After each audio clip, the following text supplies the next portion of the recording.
Today we're at the AECB conference and we are learning all about retrofit. We've got 160 people here. So it can be a real melting pot of shared ideas. New technologies, new methodologies, help encourage each other. Some amazing policy changes. It's about learning. It's for people that really care and want to really decarbonise. Just preparing for a sponsor panel now. John Butler's a long-standing member. We do have two mics, John, so we can, there we are. Long-standing AECB member, and he's kindly offered to just sort of have a little walk through the sponsor panel with you and just talk to their own journey, about their journey into net zero and low carbon building materials. Okay, thank you. So I'll get everyone to introduce themselves, really. I think that saves me having to do it, and now they'll introduce themselves much better. But we've got Five Rise Contractors, Ecological Building Systems, Partel, and 21 Degrees. You're probably familiar with at least some of them, if not all of them. I'll just start at the end and get them to introduce themselves in a couple of minutes. Who are you, and what does your company do? Afternoon, everyone. I'm Michael, the MD of Five Rise Contractors. We're supposedly general building contractors, mostly commercial, doing cladding works. And I know that's not what you expected to hear at this sort of event. But thanks to an architect in this room, Richard Dawson, where's Richard? Over there. He helped me do some projects locally on residential sites and got me interested in ecological side of the building, sustainable side of it, and more or less any fit my house that I live in at the minute. And since then, we made the decision to, on the residential side, only build anything that will have a positive effect on the environment. We're also going for our B Corp registration, the same as the gang who run this place, try and be a force for good in the world. And that's really where we are and what we do. Hi, my name's Neil Turner. I'm the UK Technical Manager for Ecological Building Systems. I always tell people I'm a weirdo because I'm a chemist by education, but I moved into construction 24 years ago now. I used to manufacture warm cell cellulose insulation. So I've been with Ecological now for 8.5 years. So Ecological Building Systems, we're all about air tightness and natural insulation materials, and whether that be for new build or for retrofit. So we do all of the ProClima membranes, tapes and seals, and then we supply things like the Gutex wood fibre insulation, hemp and jute as well. And we've started doing decentralised MVHR as well. So today we've got a stand here. It's actually two stands, 159, 160. And one of them is what we call our retro eco wall system. So it's all about moisture vapor diffusion open insulation for difficult to treat solid masonry construction. And we've also got passive eco wall, which is all about natural insulation and air tightness on new build. So as a company in the UK, we've been around since 2007, and we're finding that more and more, whether it's homeowners or the construction industry, local authorities are moving down the direction. It's slow, but it seems to be gathering a bit more momentum. Hello everyone, my name's Jack Howard. I'm a technical advisor at Partel. Partel are an Irish company. Our head office is in Galway, and Shane's made the journey over to join me this weekend. I have a lot to thank the AECB conference for, because this time last year I was studying at the Centre for Alternative Technology.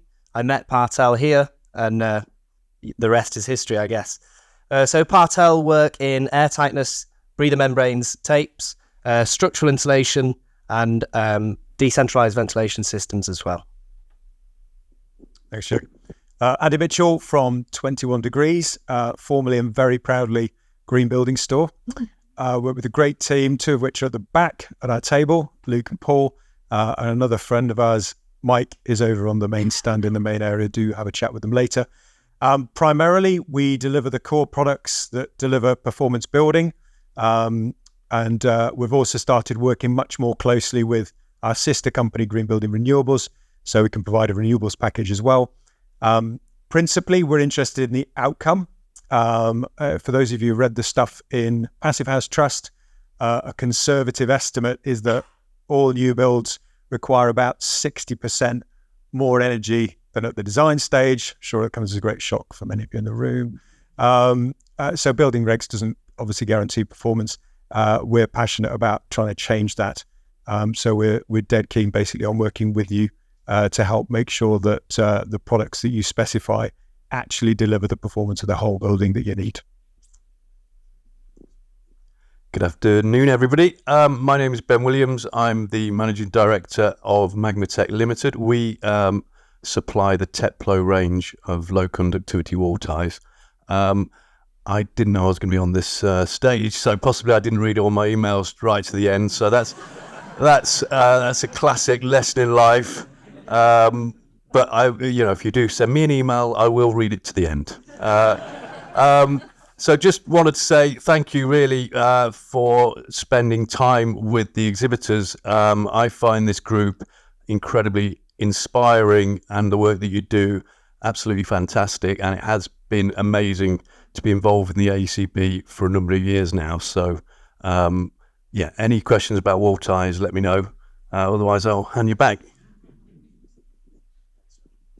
So we build, I think this panel is the moving to sustainable materials, and I'm very conscious, and from a couple of the conversations I've had with the panel before today, we could easily eat the whole session up just talking about what makes a sustainable material, and I do want to touch on that, but I'm not going to start with it because I fear it will take over the whole thing. We won't discuss anything else. But what I will start with is just asking the panel sort of what they think the kind of main opportunities or resistances, I guess, to moving towards sustainable materials, either in your own work or from your clients. Anyone want to take that to start with? If not, I'll pick one up. Yeah, I guess, like you say, John, John's actually on a podcast discussing what are sustainable materials, what are natural materials. Yes, at length. So you can definitely explore that. I think how do we quantify how sustainable something is a big part of it. So an EPD, for example, unless we're comparing it against another product, what does it actually mean? I think if we use an example from Partel, we've got a vapor control layer that's plastic-based. We've also got a paper-based alternative. So the EPDs for the paper-based alternatives are coming through in January, as well as 8 other products. And I think then we'll really have a better comparison of actually what is the difference in the embodied carbon between the plastic product and the paper product. And it'd be interesting to see what that difference is.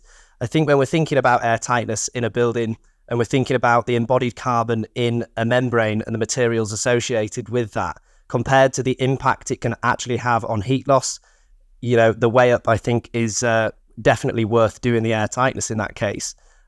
So yeah, it's interesting to think about the difference between materials and the embodied carbon in there as well. So I think, that was kind of getting into what is a sustainable material, and it is definitely looking at that. What's the impact of that in terms of the effect on the building as well? But I'm sort of interested to sort of find out where you're finding it easier, I guess that's maybe another way of putting it, to introduce sustainable materials or to convince your clients or customers that they should be using sustainable materials, and where that's more of a struggle, or sort of if clients are actually coming to you. It probably depends partly on maybe they're coming to you for sustainable materials because that's what you're known for, but sort of, yeah, where is it easier, where is it harder? Any thoughts on that from anyone? Sorry about that. Yeah, my experience is that the one market sector where it's virtually impossible to sell natural insulation in particular is the speculative build sector. I remember once one of the big companies was building, I think it was 50 social houses in timber frame, which they don't normally do as a business. And we actually played a game where we offered a price where we were going to make a 3% gross margin, and we were still slightly more expensive, a few pence a square metre, than, let's say, a mineral fibre product. And they still wouldn't use the product because they said, well, we build whatever it was, 500,000 metres squared a year, at 5p a square metre more, how am I going to recover this £20,000? So that sector is a very difficult one to engage with. The other barrier that I find, because I do a lot of work, I sit on a lot of CEN committees, Committee for European Norms. And what you find is, as well, you tend to get overrun, if you like. These committees are dominated by sectors of the industry that want to steer test methods and regulations that favour their products. A classic example, we've talked about EPDs. So if you look at something like a wood fibre insulation, an EPD is split into 4 sections, and the section D at the end is the reuse and recycle at end of life. Well, nobody actually is allowed to use that factor in the overall carbon calculation, because they say, oh, well, it's not clear as to whether or not these products are going to be recycled. And that's just one example. So there are still some sort of regulatory issues, and you know, but where we are successful, of course, is we're successful in passive house. Anybody who's doing anything AECB standard, BREEAM, outstanding, all of those kind of projects, and we also get involved a lot with local authority social housing type projects as well. You know, we're supplying a lot of materials to some big developments in the southwest of Wales in particular. So yeah, so that's our experience. I think what can be helpful is trying to reframe it a bit, actually. So while we're all, I expect, passionate about sustainability as part of the reason why we're here today, I think it can actually be a bit of a push to expect everybody else just to be sustainable for sustainability's sake. So one of the ways we find, there's usually a few more dimensions other than sustainability that come with a solution. So take MVHR, for example, so mechanical ventilation heat recovery. Once you get down to a certain level of air tightness, it makes a heck of a lot of sense to recover the heat energy through a heat exchanger. And there's some significant benefits when you're moving from uncontrolled ventilation, drafty house, to controlled ventilation. But one of the major benefits is actually health and comfort. And actually, if you promote those elements to a certain audience, actually you'll find that sustainability will follow, if you will. And I think actually there's a lot of work going, in terms of how we speak to people. Ultimately, we really need to be trying to solve their problems. And if their primary problem is one of health concern or even comfort concern, maybe that's a better place to start, rather than just perhaps presenting the sustainability elements. And the beauty is, like I say, sustainability follows. I'll just jump quickly back in there myself and I think it's a really important point about that framing, and just sort of following on from occupant health. In some ways, we can kind of encourage the use of what we think of as sustainable materials for particularly the kind of retrofit situation. They're often healthier for the building itself, as we all, I think, in here probably are aware, and that moisture management side of things, which has to be considered as well. So that's a really good point. Anyone else from the panel want to jump in on that topic? Or you'll go for it. So on the contractor side, we speak to an awful lot of people who are, we want to go sustainable, we want to have a carbon light based house or a passive house, and then you price it for them. Then there's a massive issue. Their ethics go out the window quite quickly when you're talking about how much it costs to put MVH in. We quickly turn, like Andy said, to health, the benefits of it, and some customers do come along for the ride. But the biggest issue we find when we're actually sourcing materials is if we're building a passive house currently at the minute in Bradford, the only one in Bradford that's getting built, and she's the greatest customer that any client has ever had. Anybody in this room has not had a client as good as this one, I guarantee you. She wanted to learn with us. She wants all the best materials, sustainably sourced, possibly locally sourced if possible. As a contractor, trying to find that information out, where things are coming from, is an absolute nightmare. She won't let me have anything unless she knows where it comes from. And if you ring, I'm just going to pick on a Juicens, for instance, and you ask them, where did this timber come from on that lorry? I'm like, I could do with a bit more than that if you'd mind. But until people that are supplying these materials, not that obviously the panel is supplying pretty specific things for the sustainable market, I get that, but we do need general building materials as well. And until they're going to start helping us out with where they come from and ethically sourced possibly, I don't think we're going to struggle. And it is a struggle for the contractor, because we've got to do what all you architects like planning and drawing look really good on your boards and computers, and then we've got to deliver it with all this information. It's becoming a real problem now. Yeah, that's sort of kind of slightly refers to the needs for kind of mainstreaming as well. So it's not just a niche thing that you come to specialists for sort of sustainable materials and then everything else just carries on being as unsustainable as possible. And we obviously need to look at that holistic view, and it's probably people like the panel that can start driving that and pushing other people to do that as well. Are there kind of any key areas of development of sort of newer sustainable materials or sustainable approaches in construction that anyone on the panel would like to sort of point to or are excited about at the moment, or that they think are particularly good opportunities for more sustainable materials or approaches? A minor detail, but we're looking at a lot of processes at the moment. So rather than materials, the processes. So one thing that worked quite well recently, we've done this for a long time actually, but it was a development of 20 units. MVHR, we don't just do MVHR, Haddad. Was supplied as a kit of parts on site, but it was provided per unit. So each home got their own bits, if that makes sense, the ducting, labelled up, yada, yada.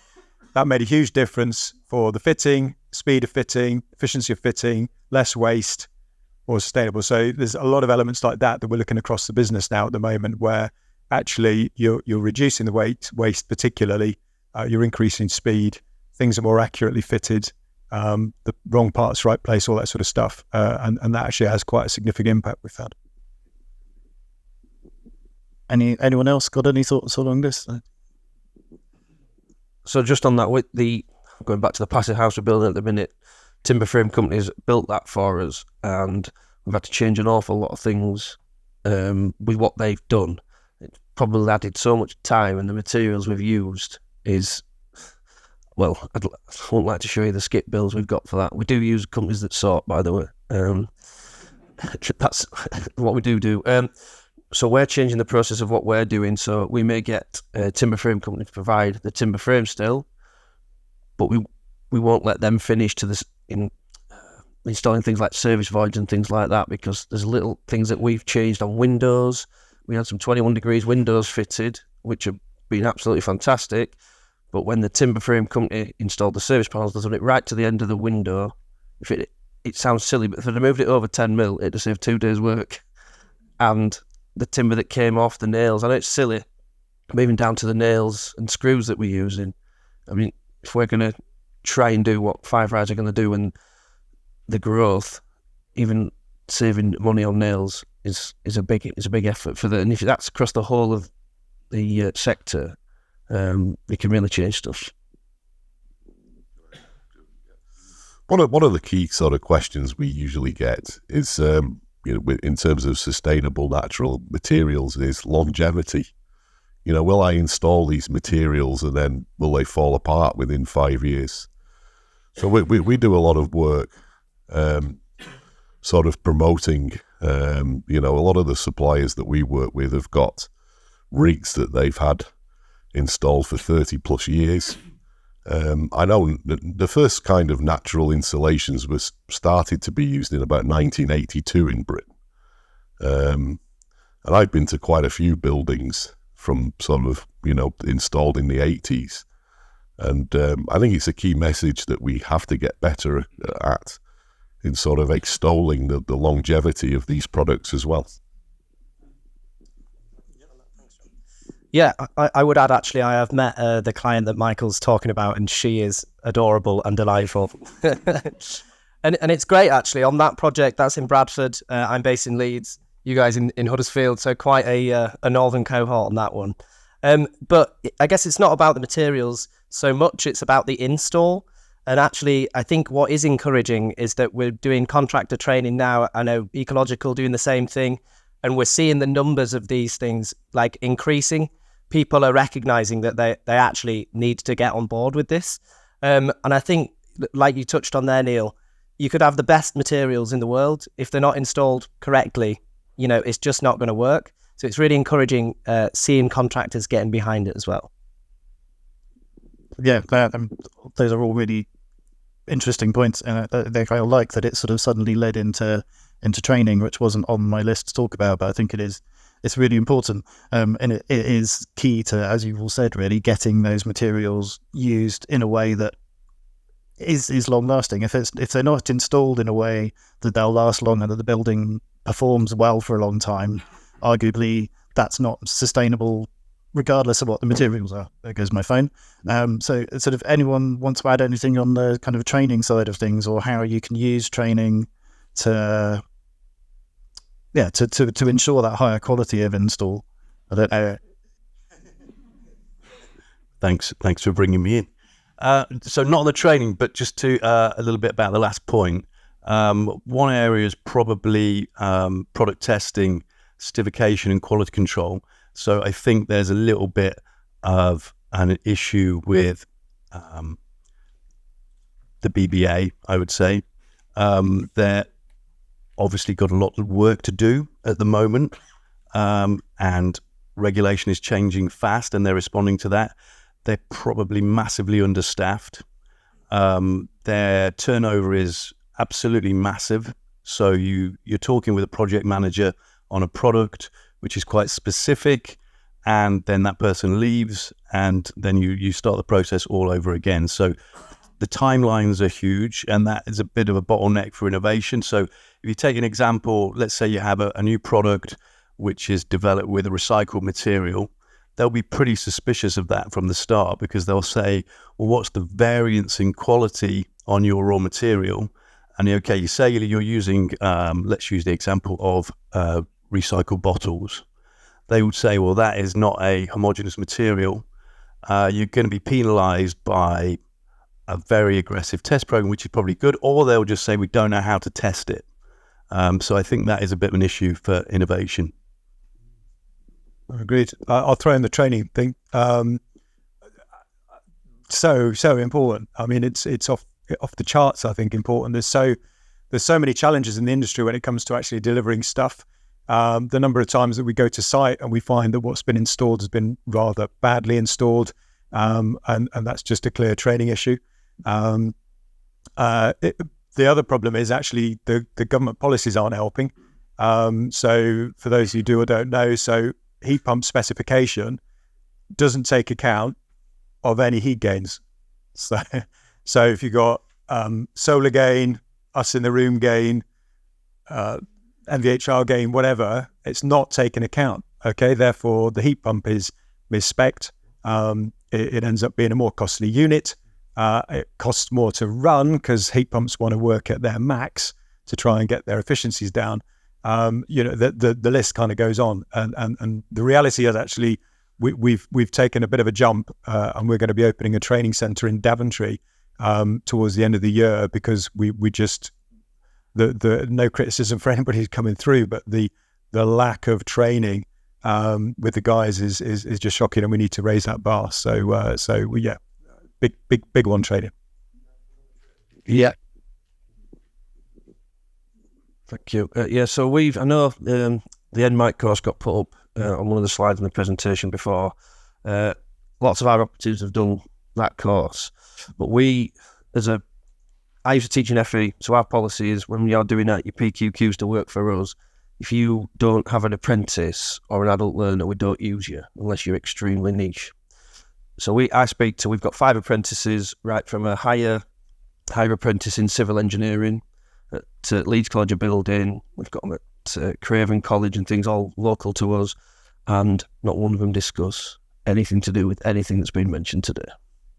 Archie, who's our apprentice civil engineer, doesn't want to be an apprentice civil engineer now. He wants to be a timber frame designer, which, fair enough, that's good for us. However, I've offered to go speak to his college. I've offered to go to Bradford College. Some have taken me up, but nobody is that bothered. I know some are, but it appears that no one's that bothered. If it's not going to be included, even just one section in an MVQ, a joinery MVQ, or a bricklaying MVQ, anything. I mean, plumbing, it could be in all these MVQs. Until it gets into them, it's never going to be a mainstream thing. In fact, I can't wait for the training presentation later on so we can find out what we can get all our operatives on more of. I think that's another really important point about kind of training the trainers almost and getting those skills out there, probably at risk of perhaps digressing slightly from the topic, but really important points to make as well. I was just wondering also, it sort of, Ben raised it slightly with the BBA and regulatory side of things, and you've mentioned DPDs. So sort of wondering amongst the panel what experience they've had of kind of that side of regulatory things, whether that's an accessible, I mean, I have my own thoughts on this, but whether that's an accessible system, what the kind of positives are about that. I mean, from a user perspective, I do lots of carbon calculations and rely heavily on EPDs, and I think they're a brilliant resource. But I am aware the process of establishing them, for particularly if you have a range of products, is quite expensive and drawn out. So I sort of just wondered what your experience and thoughts are on that. I think Ben wants to jump in. So we're doing our EPDs at the moment, and such, quite fresh subject. The process is pretty good, I think. Not tremendously onerous. One thing for everybody in the audience, I think, which was surprising for me, is that you're basically self-certifying. You're declaring the assumptions in the LCA yourself, and then the system is basically relying on the market to call you out if something looks really weird. So just be aware of that. These aren't nobody is checking your detailed data. You are submitting data and the assumptions of where your raw materials are coming from, what kind of distances they've traveled. You're sometimes declaring the underlying energy intensity of those raw materials. That, I think, that will take time to come out in the system, but from time to time there will be suppliers that look completely different to others, and I guess questions will be raised about them. So it's kind of a market system. Quickly come back on that and ask a further question then, because obviously sort of published EPDs should be third-party verified. So I guess the question is how in-depth those verifiers get a chance to look into your data, I guess. Experience. Yes, so they look at the overall data set. They don't necessarily go through every single data point. I guess depends on the people involved as well. Some might be more rigorous than others, but I guess that what they'll do is, check up on one or two data points. But if you imagine how complicated some companies' supply chains are, how are they going to, let's say they're using a supplier of aluminium and they're a fabricator in the UK, will they really check the data that came from the aluminium supplier in Australia? So that's kind of what I'm talking about. So the verifier will check your data set to the best that they can, and they'll check your energy usage, and they'll check obviously where your materials are coming from, but will they go right the way down the supply chain? So I guess it's a market thing, because everybody's going to have them over time, and then we'll be competing over the validity of them, is the way I see it working. And people will be calling each other out to say, no, that's ridiculous, or that's kind of benchmarking okay. So I think it's like a benchmarking tool, really. That all makes a lot of sense, and I think that also introduces the topic of supply chains, which I think is a key part of sustainability as well, and whether you have oversight of your supply chain, or often are even able to know what the supply chain is, because as we've sort of alluded to, that's very difficult to know quite often. Particularly with kind of standard materials, it's really hard to trace that, and that's a really important part of the whole thing. Unless anyone wants to jump in on that, we could jump in quickly. I'll go to Jack, and then if you have any questions for the panel, we'll kind of go to questions from the floor. Thanks. Yeah, just to add to what Ben said, actually, Like I said before, we've got 5 products with EPDs. That was the first batch, and the idea there being, does anybody actually care if we have EPDs? Does anybody ask for them? John cares. But interestingly, people do ask for them, which is encouraging, I think. So that's why we're putting more through now. And as Ben says, the more we see that happening in the industry and people get behind it, then we'll actually be able to compare these products. And I think until we get to that point, they're not that useful, but we've got to keep doing them to get there, you know. There's also the issue that the standard of EPDs updated a couple of years ago, so there are still some EPDs that are valid from the old system, and until kind of there's a sort of rolling update to the newer standard, there's that comparability becomes trickier as well. So yeah, it's a complex issue, which is this sort of comes back to sort of where I started about what is sustainable materials, and we've talked about that in bits between, but it's why it's a massive subject, and I've slightly tried to not get too deep into it because it'll take over. But any questions from anyone for any of the panel or for all of the panel? There's quite a few hands up. Hi there, Julia Bennett. Andy, can I ask you a question? Done quite a lot of research about trying to, embed circular economy things, and things like the Energy Systems Catapult was looking at things like heat as a service. In the Far East, they're starting to do ventilation as a service. And really, it's all about the fact that somebody who is providing the service has more interest in the operational efficiency. And because we have so many potentially poor installations, not by 21 degrees because you've got a different system now, but because quality in the processes is such an issue, have you looked at that, or has anyone else on the panel had a look at the circular approach, the whole system approach of how we can address quality issues? It kind of goes back to what I was saying right at the beginning. So to us, it's the outcome.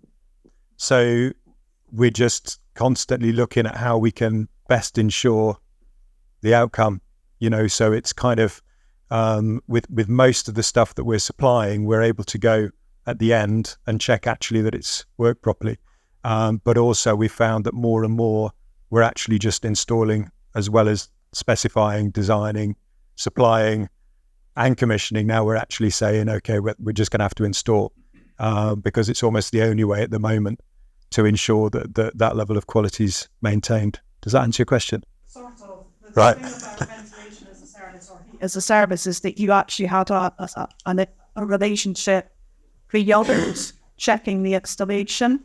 So you have responsibility for example, changing the filters. Yes. It came up when Ed was talking about Prospect Hill Tower. Yes. That the idea of somebody understanding trickle vents and the extract in the kitchen. Yes. Is only one generation of tenants. Yes. Efficient, potentially. No. So if you've got someone who's looking after the whole thing, yes. It's a bit like operator developers are much more likely to build policy. Yeah, no, it's great. I think it's a brilliant question because I think it's so important. And the short answer is we're working on it. So for example, again, it's quite a neat example to use MVHR. So we're offering servicing now, which includes a package whereby we'll send your filters out every 6 months. So they just arrive in the post and you go, great, yeah, it's filter day time. It's that. So it's trying to come up with solutions like that. And I think, isn't it interesting? I mean, I'm assuming most people have got, a good number, not as many as some groups, have got a car. I'm guessing you service it, yeah? Why don't we do the same things with our homes, And I think there's a huge opportunity there to actually develop service offerings, which, everything from, frankly, checking out, send a drone up, check if the PV's still clean and then the gutter's clear. I think there's loads of opportunity. Everybody else? Yeah, I think if we look to Ireland as well, in this case, you have to be trained to install ventilation systems. You have to be signed off. And in this country, we just don't have that. So I think that's a big step to it. And then, like Andy said as well, following through, making sure that things are commissioned, but then offering a service after where you're going back to actually check that, especially when we're thinking about student accommodation, that kind of thing. I find it hard to believe a student is going to get a filter out and wash it, so we need to, or change it. So it's about building in those systems when it's installed and following through with it as well. And just quickly, I think, because I want to get a couple more questions.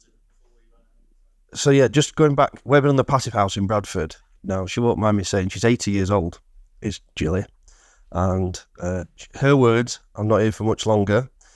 We sound awful now.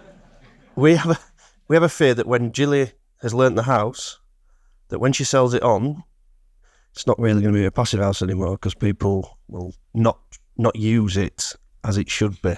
So that's where we're trying to come up with something with Gilly that we can offer some advice to whoever buys it from her, but she will with a lady looking after it when she dies. So it's very complicated to make sure these houses keep working as they should.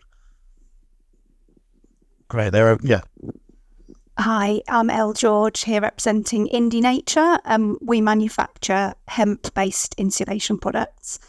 So before my question, just to comment on the BBA process, we received our certificate last week and it took many, many months and it's been a costly process. So despite the other parts of our ranges being made exactly the same, we won't be getting certificates for all of them because of the cost and the lengthy process. So just some feedback on that. But my question is more about how we're going to reach a new audience. And I think there's another echo chamber in here. We're all agreeing with each other. But there's literally millions of people that we need to reach to talk about sustainable materials and healthy buildings. And I feel like we need some new ideas about how we're going to do that. And one idea, it's not just mine, but talking with colleagues about, Stacey Solomon, Sort My Retrofit Out, get it out there to the masses. So my question for you guys, because you've said, and particularly you've talked about your client, is it Gillian? And she's driving the use of sustainable materials. So we need lots more people who are going to drive that demand up so that it's going to be more affordable for everybody. So the question is, do you have any bright ideas other than the Stacey Solomon thing, how you can get this out to the Joe public and not just us talking amongst ourselves about it? Good question. Anyone want to pick up on that one?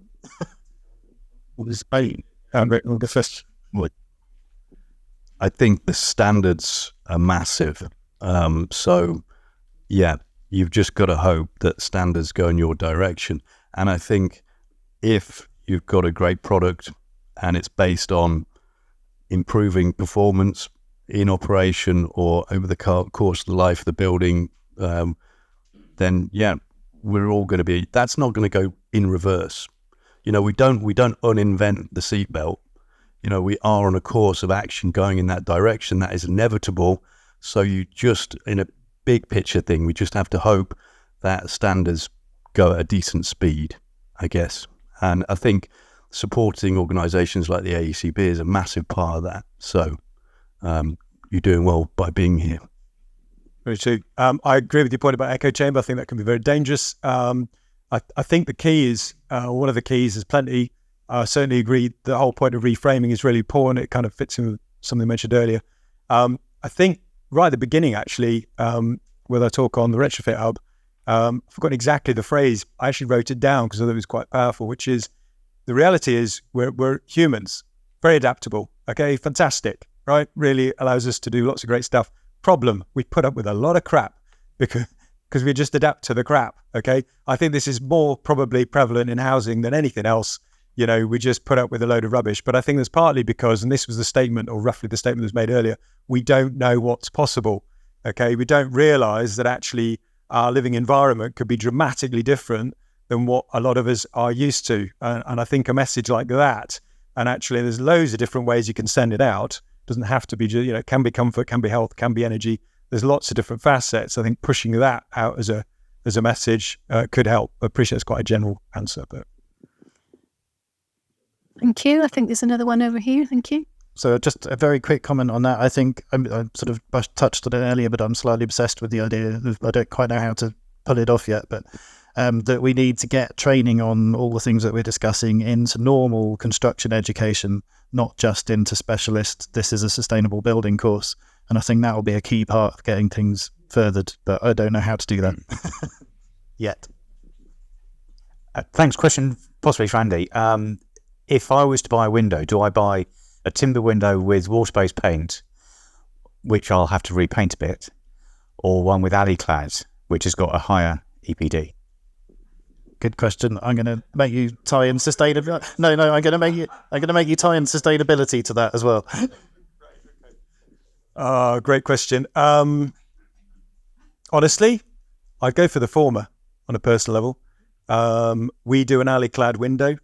There's definitely some merits to it in terms of simplicity, but it's all windows need maintenance. The interesting thing is actually a timber-based window, if maintained properly, and it's not particularly excessive maintenance you require, will actually last well over the distance. There's a shocking stat, and I'm desperately trying to remember. Jasper, you might know it, wherever you are. I think it's about 100,000 windows just in Wales alone from the HAs get landfilled every year, their PVCs. And it's just like, so actually the timber alternative is a great start. Part of the reason why we did the alley clad was to actually try and help the market, because actually there is a demand out there. We've done the EPC stuff. We're comfortable with, not EPC, sorry, EPD, but we're comfortable with where we're at with that. But I think it's also a progressive game. I think we mustn't forget that actually everybody's on a learning curve. So we're constantly assessing that. I feel like I have half ducked the question.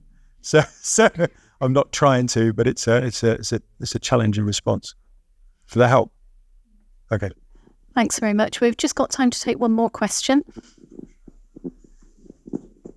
Thank you. My name's Jeff. I'm an architect. And one thing that we often find in retrofit is there's a problem is space. And whilst we've got options for our fabric improvements, when we come to services, we're far more limited. And John, you'd spoken about this idea of innovative design.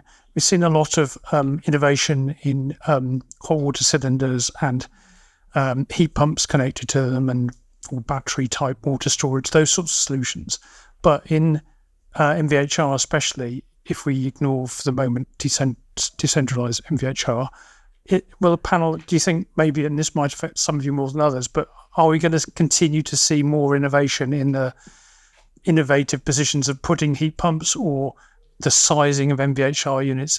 Presumably there's a limit how small they can go, but in very small properties, it's where, for example, you might have originally had a hot water cylinder and now you've got a combi boiler. When you're going back in and say, well, actually, we've got all this kit that we need to help to service our building, where do we put it? We can only lose a space in our dining room, for example. Great question. Does anyone want to pick up on that? With anyone got sort of relevant experience, it might be. So the short answer is yes, there's stuff coming. There's combined units like they're already available. So you get the heat pump and the MVHR together in a single unit. That sector is constantly developing. We're looking at just on the MVHR front, we're looking at other units that frankly are different forms, so they slot in much better to smaller appliances. One of the big challenge actually on the heat pump market is getting heat pumps that are small enough, because your heat loads are reducing as soon as you start heading towards AECB new build or better. So but there's a surprising amount of new developments going out, particularly if you go to kind of some of the trade shows on the continent, which we try and visit, and there's a lot of interesting stuff out there. Unless anyone else has something pressing to say. Yep. Just to come back to your point about small buildings, the Association for Sustainable Building Products, they've been talking a lot recently about not over-insulating with internal wall insulation. By far and away, your biggest payback probably comes from the first 50 mil of insulation. And there are provisions in the regs which allow you to go as high as 0.70 in a wall. So, we work with a lot of clients with space restrictions in that respect. And the holistic approach, isn't it? It's looking at everything, which I'm sure Jeff is already doing. But trying to squeeze things in small spaces is still sort of small spaces. But I think we need to make way for Diane now. But thank you very much to the panel for all fielding the questions from me and everyone else. They'll all be available to interrogate